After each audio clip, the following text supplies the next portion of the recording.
Hi everyone, how are you? And today is a very special episode from Ask Mira show at CSAT TV. We have a very special guest, came from Houston, Texas to be with us here today. We welcome the wife of the former Congressman Steve Stockman, Mrs. Patti Stockman. How are you, ma'am? I'm wonderful. Thank you for having me. Thank you so much for coming here today. We are very delighted to have you. It's a joy. Thank you so much. So I know you have a great relationship with Egypt, you and Mr. Steve, right? Yes. Well, particularly my husband. His forte is international affairs, and he's always had a heart for other nations. And so when he was in Congress, he served on the Foreign Affairs Committee, and he traveled to Egypt. He traveled to a number of countries over in that part of the world, Middle East. And even after he was out of Congress, he traveled there a lot. He visited with General Sisi. Oh, yeah, he met him already. Yeah, and his personnel. In fact, I think he had the cell phone of his second in command. And Steve was over right after the overthrow of the government when they threw out Morsi. Okay. He was over there and visited with people in the streets as well as the new government. So guys, part of Egypt. Yes, he spent so much time in Egypt. He would go over and spend weeks. Yes. Yes, So and I only one time I was able to go over and join him when he was there. Yes, we have all the pictures. We'll talk about that Egypt trip because it was like a big deal. And I need to know about you first. So what you do? Well, I work for NASA, the National Aeronautics and Space Administration. So you are the genius? No, I'm not a genius. Yes, you are. I am the agency records officer and Privacy Act officer, and as records officer, I set policy for the for NASA across the nation. We have 10 NASA centers. Wow. And so I've been with NASA for 35 years this past fall. Oh, okay. But NASA's not why we're here today. We're here to talk about my husband, yes. Yes, exactly. So we are going to talk about very important issue, something like it's bizarre for me how that happens in like America or any place in the country, you know. But first we need to show the pictures in Egypt, and you tell me why he been in Egypt so many times. Well, as I said, he just has a real heart for Egypt, Egyptians, and Middle Eastern countries as well. Yes. And nations that were part of the former Soviet bloc. And so I know he met with clerics over there, different clerics. This is a picture of him, of my husband Steve Stockman with Dr. Freddie Al-Bayadi outside of Beirut. It's a town outside of Beirut. And Steve was involved in helping renovate the hospital, have it painted, lay a new front to the building. That's just really pleased with that work of that hospital. It was started by a local church, and Muslims and Christians worked together in the hospital. In fact, I was very touched by a story that Dr. Al-Bayadi told about that. So what is that story? He said during the times where Muslims were rising up and were rioting, there were a group of Muslims that came and they were moving towards this hospital. But local Muslim men formed a human shield in front of the hospital and blocked it and said, "You will not bother this hospital because it serves the whole community lovingly, spreading the love of Christ." It was just so moving that he told that story. And so Steve was very touched by the hospital and the work that it does, so he was involved with them. Nice. Okay. And Dr. Al-Bayadi, by the way, served in the Egyptian government. He served in, it's not parliament, what is the Egyptian? I'm not sure. the ruling body, the similar to our Congress. Anyway. Okay, and I have a picture for you with كمان in Egypt. If لو المخرج يجيب لنا الصورة. I was able to go over one time and them. join them. Nice picture. And I got to see, the things that tourists see, the pyramids and just the Sphinx. Yes. I have some fun pictures with the Sphinx, but it was definitely my trip was more fun and just enjoying the sights of Egypt, where Steve was working. Yes. So which year Steve Stockman been a congressman? He was a congressman for United States of America. He was elected twice to Congress. He was elected in 1994.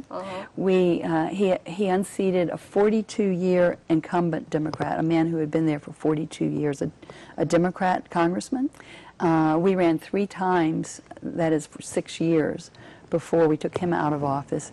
Then he ran again. If you could just pause there, he ran again. He was unseated after 2 years because it was a Democrat district. He ran again in 2012. And we don't want to probably run through these pictures quite yet. But in 2012, he ran for Congress again and was elected, went back to Congress in 2013. So the picture that you saw just now was, he was sworn in with the rest of Congress, but we had a lot of supporters that came up to see for his swearing in. So we redid the ceremony, and you could see in the picture, if he wants to back up, the picture of him. This one. Yes, this was a pastor friend of ours who came and repeated the vows, the oath of office, and then our pastor, associate pastor at our church, prayed over us for his term in office. And what year was this? This was January 2013 when he took office. Oh, okay. And congressional terms are only 2 years in the House of Representatives. So at the end of his 2 years, Steve did not run for re-election again. Instead, he ran in the Republican primary for Senate. Okay, amazing. And we lost that race. Yes, and we lost. Okay, so you tell me, what was his message? Like every congressman, I know he has duties, right? He has his own opinion or his own vision. I need to maybe watch one video before we continue. First video, maybe. Well, first let me kind of set up tell you what Steve's agenda was. Steve went to Washington. Both times he went very much like President Trump went to Washington, and that was to make a difference in the way things are done. He felt like that Congress was taking our nation almost over the cliff. So he went to change the way things were done, and he took stands, bold stands on issues of convictions of his heart, and he did not just go along to get along. He did what he thought was right, in spite of the way things are done. And that's the way our current president is operating. But doing that kind of gets you in trouble sometime. Yes. And before we actually play a video of my husband, I'd like to share a video that he likes for everybody to see. And that's because he took such bold stands and opposed, this last time he was in office, he opposed the Obama administration agenda. So many of their agenda items, he blocked them. He exposed a lot of corruption in that administration constantly. He was always very public. So we have a lot of video of him on Fox News and other outlets talking about what was going on. He was a brave man, huh? Yes. And consequently, our justice system and the IRS teamed together and came after him and falsely prosecuted him. And this video we're going to see is of John Stossel talking about the corruption of the Department of Justice in America. And just to let people know, an independent source talking about the corruption. Like any country in the world has part corrupted, right? Yes. This is. Yes. But this is really sad to see that a congressman held a very high position, tried to help millions of people, to be accused with something horrible like that. So this will help you and your viewers understand how this could happen to my husband. Of course. Okay, so maybe ممكن the first video, please. If it's ready, we can play the first video. American lawyers like to say our justice system is the fairest in the world. If that's true, I pity the rest of the world. Because in America, a small, powerful group of Washington overlords, federal prosecutors, sometimes break rules to win cases, often wrecking the lives of people who did nothing wrong. You can read about this in this new book by Sidney Powell, License to Lie, Exposing Corruption in the Department of Justice. She writes that overzealous, ambitious, narcissistic, and dishonest prosecutors destroy innocent people by deliberately withholding evidence they knew contradicted their cases. For example, remember the Arthur Andersen accounting firm? 80,000 people worked there. But they lost their jobs after the government claimed Andersen partners helped Enron commit accounting fraud. The prosecutors claimed the employees destroyed evidence once they saw the government was coming to investigate. Andersen shipped off nearly 2 tons of documents for shredding. A year later, the Justice Department won a conviction against Andersen for obstruction of justice, and the company was ruined. It was, the whole company. Instead of charging the individuals who allegedly destroyed evidence, but that might have taken more time, more trials, that might have gotten less publicity, they instead indicted the whole company. And once indicted, Andersen lost most of its clients. Publicly traded companies aren't even allowed to do business with a company under criminal investigation. So Andersen went out of business. The prosecutor's purpose, says Powell, was to chill resistance from any other company that might dare resist the feds. Cooperate or we will destroy you. And this was necessary, they said, because shredding documents is a crime that attacks the justice system itself by impeding discovery of the truth. Well, maybe. But who actually hid the truth? The prosecutors, writes Powell. Despite the prosecutors' claims about shredded documents and obstruction of justice, Andersen had, in fact, saved its documents and produced them to the government. Powell says the prosecutors simply lied. Once that was revealed, the Supreme Court overturned that conviction. Too late, 80,000 people lost their jobs. So were the prosecutors then jailed, or at least punished, disbarred? No. The overlords protect their own. Believe it or not, they were promoted.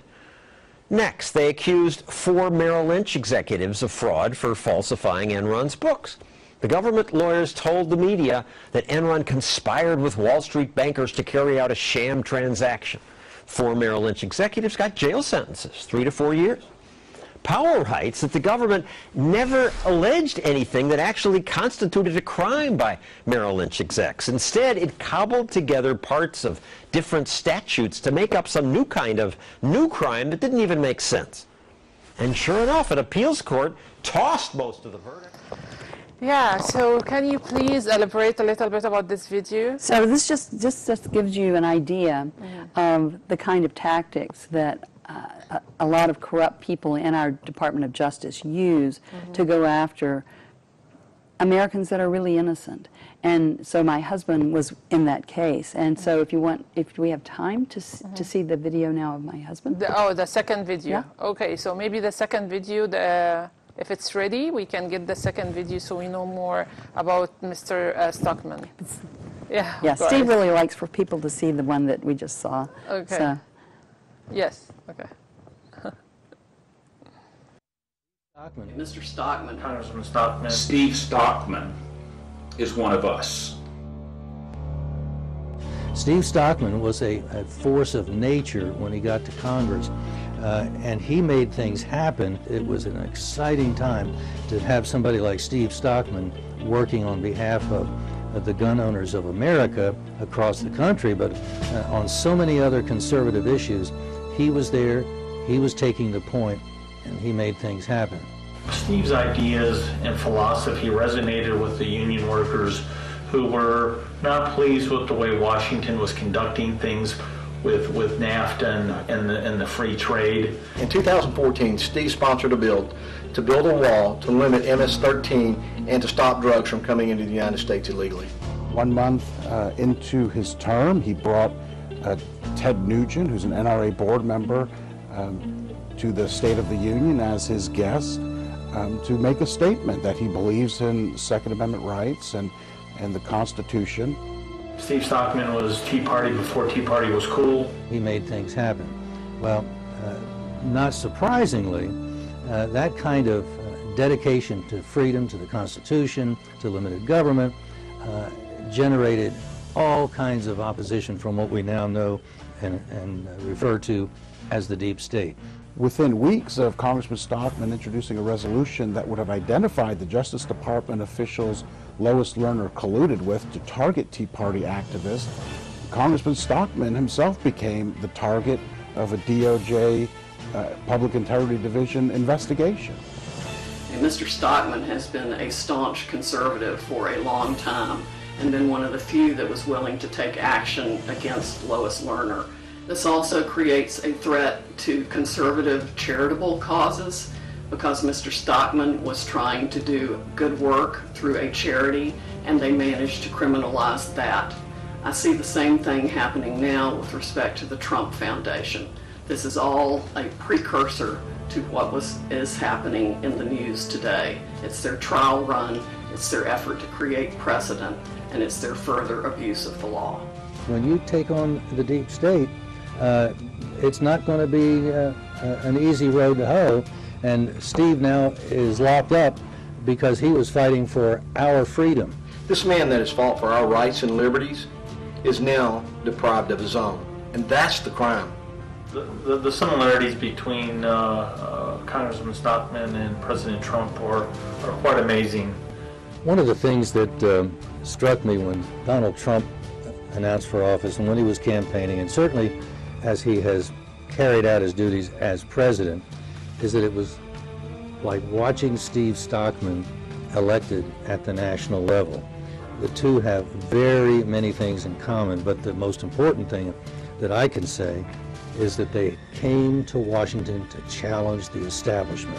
And it's just going to be very difficult to think of spending the rest of my life without my partner, and for Steve to spend the rest of his life in prison. It's just very tough to think about that. To President Trump, I would say, Mr. President, Steve Stockman is one of us. He believes that the swamp is real, that it's pervasive, that the deep state is incredibly deep, and the fake news is all too real. And he's fought the fight against the deep state and against the fake news for a long, long time. And he's now paying the consequences. I would ask you to look into his case and give him a pardon.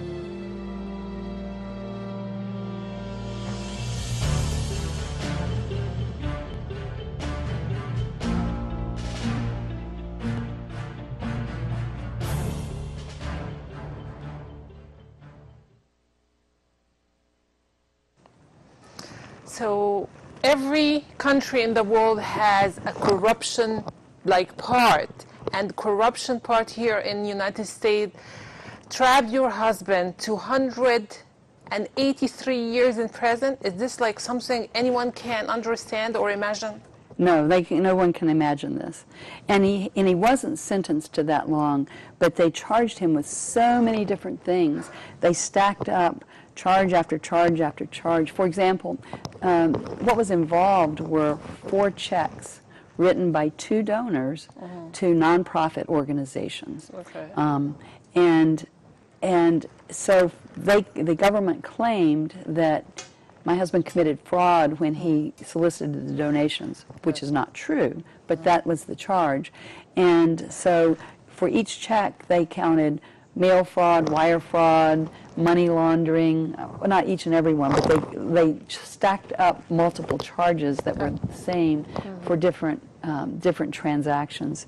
And they, as John Stossel in the first video we were talking about, was talking about, they make up, and Sidney Powell as well, they make up a fallacious story out of facts, just like we've seen happen with our president in the impeachment process. Yes. They put forward information that's twisted. And our government controls what the jury, because Steve had a jury trial, but the government controls what the jury can see and what they can hear. All of the witnesses for my husband were denied except for 2. He had 2 witnesses in a 3-week trial. The government paraded witness after witness after witness, and they asked them very, very limited questions to pull out of them a partial truth and sometimes, we know, an untruth. And so it's just the jury did not get the truth, and therefore the jury did not make an informed decision. And my husband's case, unfortunately, is not, it's just an example of what happens in our nation, especially to conservatives and Christians. Since being in prison, so Steve was arrested in 2016. Yeah, 2016. You Do told I me have only this right? 2 years. 2017. 2017. He was arrested. Okay. And a year later had the jury trial in 2018, in the spring. It was March, April. And at the end of the trial, the government asked the judge to immediately have him arrested and taken into custody, into prison. But he wasn't sentenced for 7 months. But when you stacked up all those charges, each one carried so many years of sentence, of imprisonment, and they added up to 283 years, all of them. But you fought, so this lady, she's a bionic lady. She fought for her husband, and because he's really an innocent man, you decrease the 283 years in prison to 10 years. Is that true? No, it wasn't me that accomplished that. Okay. It was, we had an attorney for sentencing. I know, but you did that. You hired the attorney. Well, together, my husband and I did. Okay. And, so the judge has the sentences are being served at the same time. Yes. For the different charges. Okay. And it added, she sentenced him to 10 years in prison. And these aren't crimes, but even if they were, murderers and rapists serve 2 or 3 years. Yes. And my husband He was served targeted. 10 years. He was targeted. It's just unreasonable. It's unreasonable. But, okay, I noticed something in the previous video. They're saying the wall for Mexico, it was his idea? Oh, no, it wasn't his idea. No. In fact, Congress had, before he went back to Congress in 2013, the previous Congress had appropriated money for a wall, and they had begun, I think they had begun building a wall, but everything stopped until Donald Trump came and was elected. Okay. And my husband really wishes he was there and supporting Donald Trump in Congress. So what do you think of all what Donald Trump, our president, doing right now? Oh, both of us are very pleased with the way the president is governing. I mean, we have the strongest economy that we've had in decades, and jobs, people are getting jobs in all walks of life, all strata of society, minorities and women. Employment is up. We really are happy with his support of life because we're Christians and we're big supporters of life. God creates life, and it's not our right to take life. And so we're very, very big proponents of life, and this is the strongest pro-life president that we've had in a long time, we believe. And just so many issues. I can't name one issue that I think the president is wrong on. Okay, that's good. So tell me, what is your hope and your wishes right now, not only for your husband to be out of the prison because he's an innocent man, but for America and for the world? Like, what justice are you looking for? Well, in my husband's case, release. And in fact, the president sees the same thing. There are a lot of people, thousands upon thousands of people in prison that ought not be there. Even if they're guilty, they shouldn't be serving such long sentences. And you can see President Trump has pardoned many people since he's been in office. Just last week, was it last week? I think he pardoned a new group of people. And so that's good. He's helping set the wrongness of our justice system right. So, because this whole problem is much bigger than Congressman Steve Stockman, there are many people who are wrongfully targeted by our Justice Department and our IRS. That's been in the news over the years as well. And the IRS partnered with the DOJ to come after my husband. But again, he's not the only one. So, you know, the Bible says where the righteous rule, the people rejoice. And where the unrighteous rule, people groan. And so for the United States as well as other countries, we would like to see righteousness return to government. If people honor God and follow Him, God blesses the nation. That's true. That's very true. Okay, so I need to ask you about Mr. Steve Stockman, and tell me, do you talk to him right now? Yes. Okay, and what's his he's doing right now inside the prison? Is it like, well, they treat him well? There is a problem? Yeah, there are problems. It's not a happy existence in the prison. But I have to tell you, I was able to, I visit him every week. Okay. And I can talk to him, and I do talk to him every day. He called me just before I came here. Oh, okay. Yes. And he's really excited that I'm doing this show because his heart for Egypt. Yes. And so he was reminding me, oh, tell them, you know, how much I love Egypt and all. Oh. But I'm really happy to say that there are other Christians in prison, and they have some very solid Bible studies. And actually, Steve has grown spiritually, as I have, going through this trial. But, you know, Jesus promised us in this world we will have trouble. And I guarantee you most of your viewers have trouble in their lives. We have cancer, we have divorces, we have so many trials that we walk through, and this just happens to be our trial. But the first time I visited Steve, 2 days after he was taken into prison, that was very hard. We had to visit through very thick glass and couldn't touch him. And I had prepared myself to see him. I said, okay, Patti, Steve is going to be in an orange jumpsuit. Don't panic. Don't be surprised. And so I was all prepared, and I could see through the glass. A guard came past the door on the other side, and then they opened the door, and the guard was just laughing. And then I saw my husband, and he was just laughing, and then a second guard, and they were all just laughing. My husband's a funny guy, and he just makes people happy. And so he was telling jokes and had them happy. But he told me, Patti, they've got my body. They don't have my heart and my soul. Yeah. And so throughout, he's been there nearly 2 years now. Wow. And he's been in 3 different prisons along the way. And Steve is being Steve regardless of where he is. And so he blesses others. They study the Bible together. They laugh together. But he's also working on re-election ideas for President Trump. Oh, that's because very nice. He loves politics, yes. And he does campaigns a lot. He's very smart when it comes to campaigning. So he's sending out ideas of things to be done to help President Trump be reelected. Oh, that's really nice to share with us. And you know, everyone has, like as you said, like problem or trouble or trial, and we all have faith in God. Yes, that's our main thing, God and God. I don't know how people go through this who do not have faith in the Lord.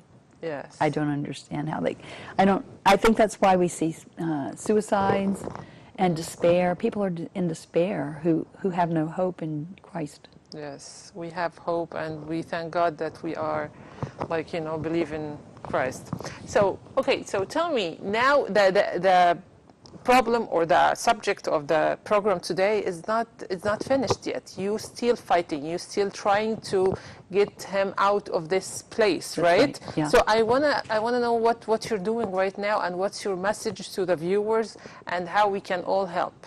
Well, so we're pursuing every avenue that we can possibly press down. Yes. So we've got a legal avenue that we're pursuing, and we have an avenue of hope that the president will pardon Steve, yes, or at least commute his sentence, which means he won't be pardoned. He can continue to fight in court, but he can come out of prison. Mm-hmm. So one of the two, and that's a very difficult process, and I don't know how, mm-hmm, but the legal process is extremely long. Mm-hmm. And so where we are with that is he's appealing his verdict to the Fifth Circuit Court of Appeals. That's a court between the Houston court and the Supreme Court.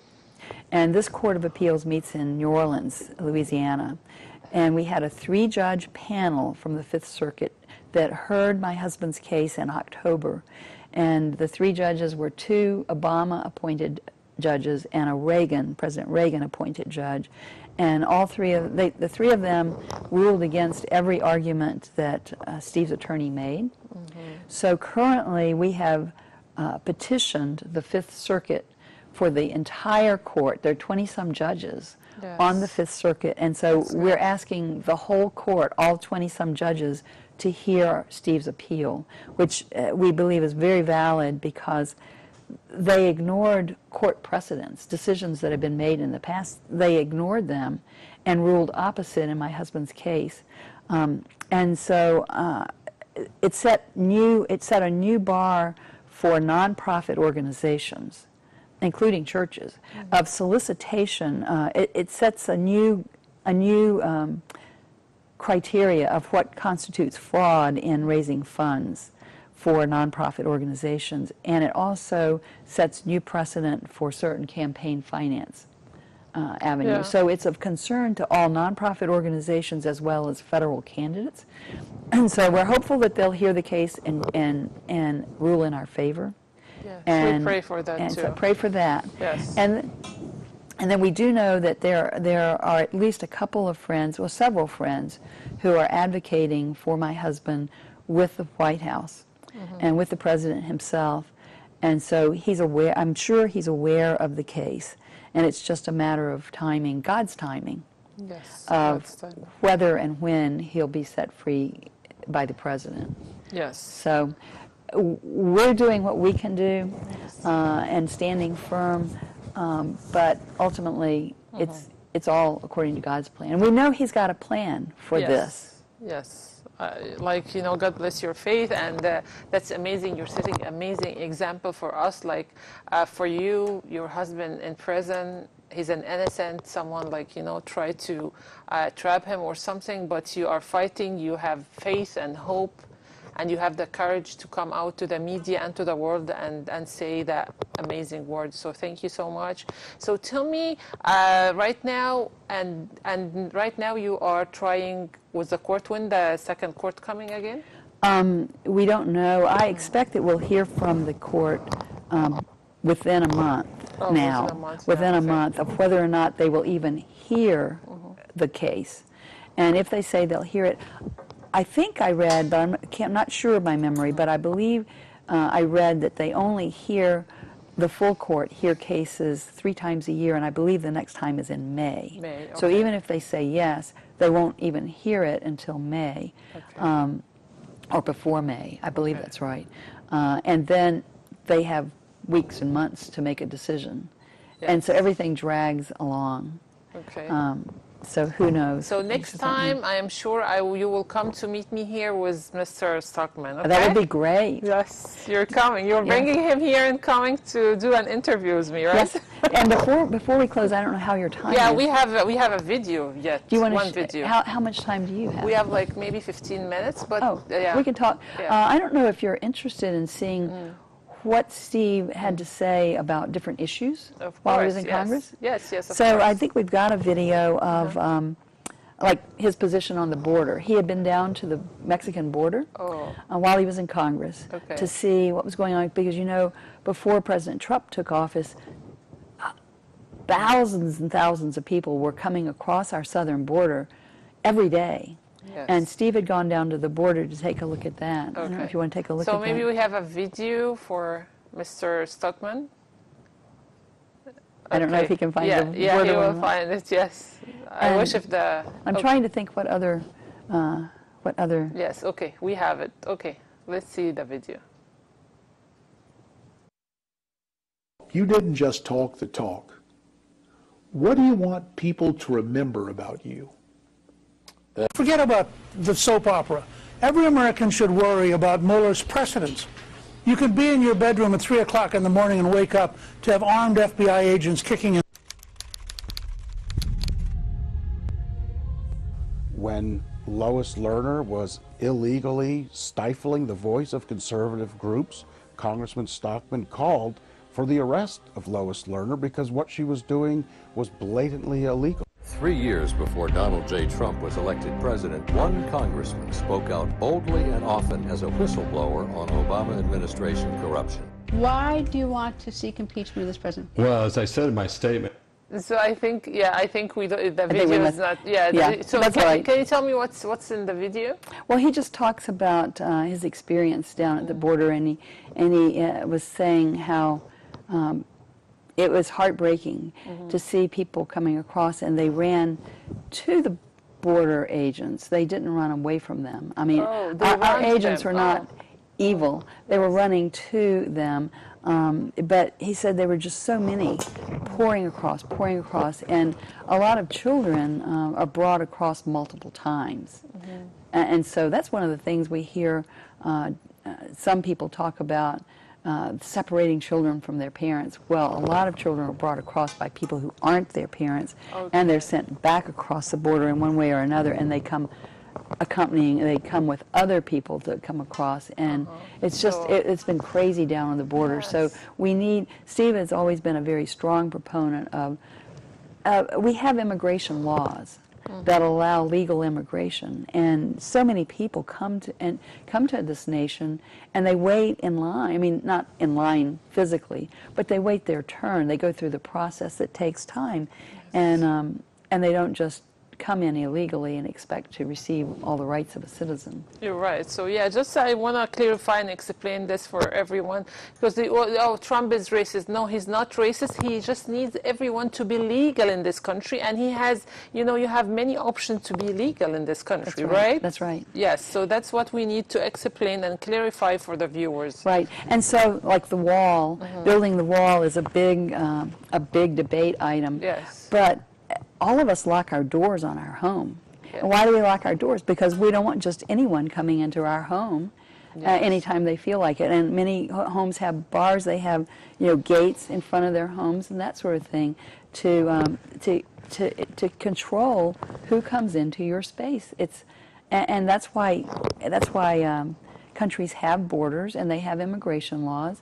And no country allows just anybody to come into their country that wants to come. Of course, and if you want to come and stay, you need to be legal, pay your taxes, and that's right. receive your follow the rules to rights. Come in. That's right. And everything. So that's amazing. We spoke about that. So there is one video I want to show about Mr. Stockman as well. Okay. To wrap it up. Yes. Sorry. Yeah, and the reason I wanted to share this with the viewers is, to me, it was very prophetic by my husband. He was being interviewed by another man who's a former congressman. He had come with Steve to Congress in the 90s and has since left, and he was interviewing him as a reporter. And I love the question and my husband's response, and it really explains why he's in prison. Yeah, thank you so much. So لو المخرج جاهز آخر فيديو, please, last one will be great. Okay, we'll be ready. Thank you so much for being here today. So we will come back and, sure, نشوف الفيديو مع بعض. Thank you. Steve Stockman, you walk the walk. You didn't just talk the talk. What do you want people to remember about you? That I didn't blow with the wind, that I took up the challenge, and even though it may have been difficult on my family and on me, and it will continue to be difficult, I will not blow in the wind. I will stand firm, and I will stand up against the machine, which is here to, I think, undermine America's values, America's courage, and America's reputation around the world has been diminished, and we'll stand strong. He's talking as he has a feeling for something. Do you think? Yes. Yeah? Well, at that point in time, that was right after he had run unsuccessfully for the Senate nomination in the Republican primary. Yeah. And he knew that he was under investigation by the Justice Department. They investigated him for 3 years. So he knew that they weren't giving up until they could piece together something to put him in prison. Yeah. And we thought when they arrested him, he pled not guilty because he's innocent. And he believed that when the jury heard the truth, he would be exonerated, but the jury didn't hear the truth. Yes. And so they found him guilty. In fact, while we were waiting for the jury verdict to come back, he said to me more than one time, he said, if I had sat there and heard what this jury has heard for 3 weeks, I would find me guilty. Yes. But I want to tell you, I spoke with like some friends for Mr. Stockman, and everyone believes that he's innocent and he will be out very soon, and we all going to celebrate. Yes, we will. Yes, we will. Do that. Thank you. I am very happy. I need last word for the viewers, what you want to say to them today. Yes. So if you're interested in helping or getting more information, there's a website that I had stood up. It's defendapatriot.com, defendapatriot.com. And you can go there if you want to help financially with Steve's legal expenses. We spent all of Steve's retirement before he was even arrested on legal defense. Wow. And I had to dip into my own retirement significantly because we've never been wealthy people when he ran for office. We're just normal, everyday Americans next door who care about the country and did this. And so this is incredibly draining on our resources. So you can give financially through the website, or if you'd like to text from your phone, you can text FIGHT, F-I-G-H-T, to 444-999. FIGHT to 444-999. Okay, great. And I need a word for President Trump, and we are supporter, and we love Mr. Trump so much, and we all know that he loves this country, he loves God, and we support him. Yes. And I know America will be great all the time with him. So there's a petition there at the website that people can put their names and where they're from. It's a petition to the president, saying, Mr. President, please pardon Steve Stockman. Oh, that's amazing. So what do you want to say to Mr. Trump right now, the president, our president? Oh, Mr. President, yes. Steve loves this country.